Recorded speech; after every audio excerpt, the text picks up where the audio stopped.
एक वर्षीय मुलीच्या वडिलांबरोबर घडली भयंकर घटना।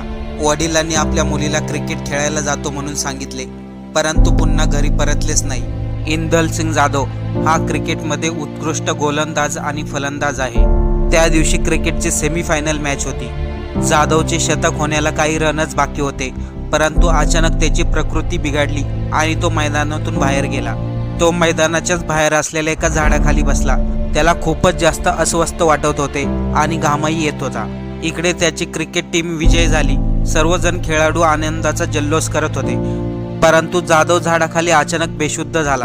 अचानक असा प्रकार घडल्याने आनंदाचे वातावरण भीतीमध्ये बदलले। क्रिकेट मंडळांनी त्याला तातडीने हॉस्पिटलमध्ये नेले। डॉक्टरने जाधव यांची प्रकृती चेक केली, परंतु डॉक्टरांनी त्यांना मृत घोषित केले। हृदयविकाराच्या झटक्याने या बापाने 1 वर्षीय मुलीला पोरकं केले।